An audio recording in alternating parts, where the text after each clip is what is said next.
Hello friends, in today's class we will see about the congruence of triangles. Okay, now let us take two triangles ABC and PQR. The two triangles are congruent if they are copies of each other, and when superimposed they cover each other exactly. Okay, so now in this case, now let me take one triangle ABC and I place it over another triangle PQR, that I superimpose them, then they cover each other exactly. They are called as congruent. So now the point A, the vertex A will correspond to the vertex P, and B will correspond to Q, and C will correspond to R. Okay, so what are the corresponding vertices A and P, B and Q, C and R? Okay, now what are the corresponding sides AB and PQ, AB and PQ?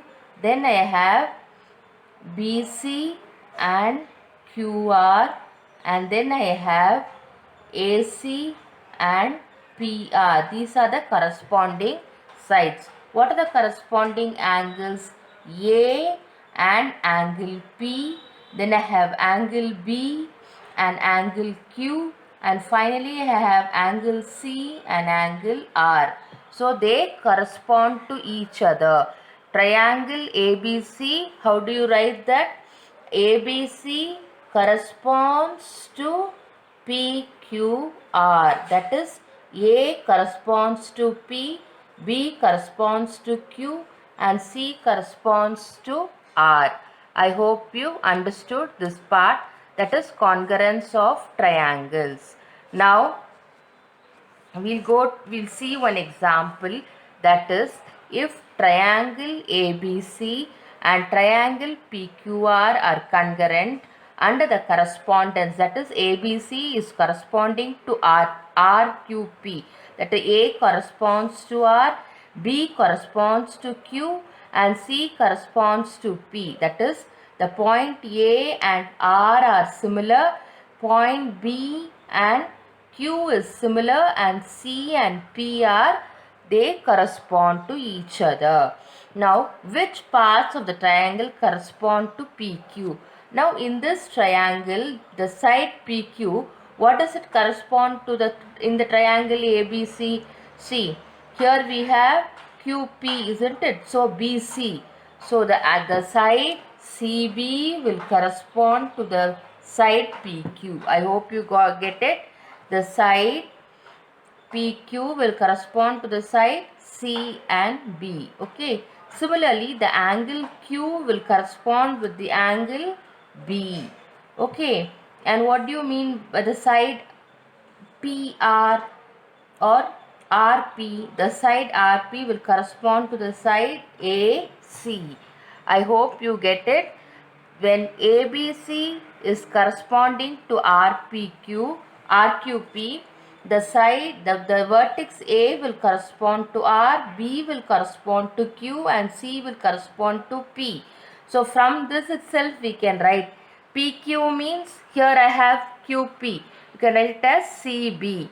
Similarly, for angle Q, the corresponding is angle B. And then for RP it is nothing but AC. I hope you understood this.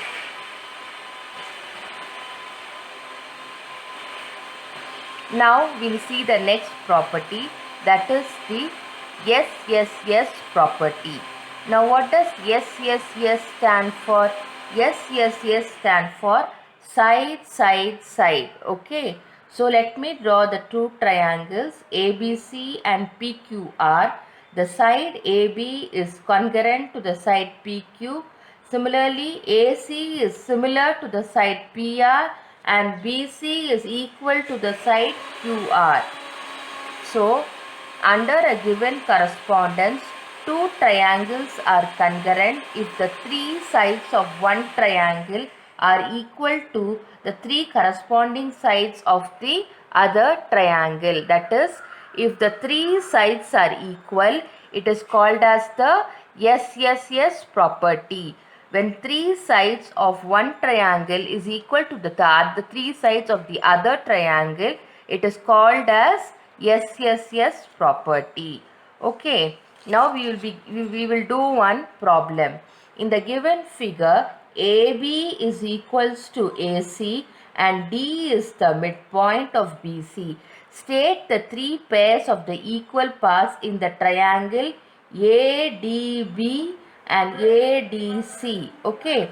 Now how do these two triangles look? Both these triangles look like this, isn't it? So in that these two sides are equal.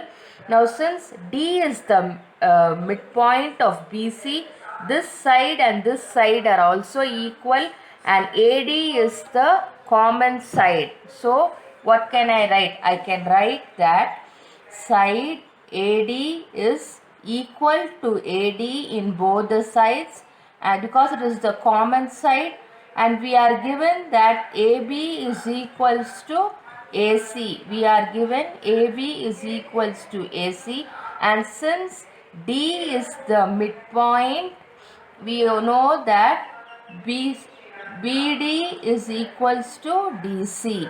Therefore, this satisfies the yes congruence property.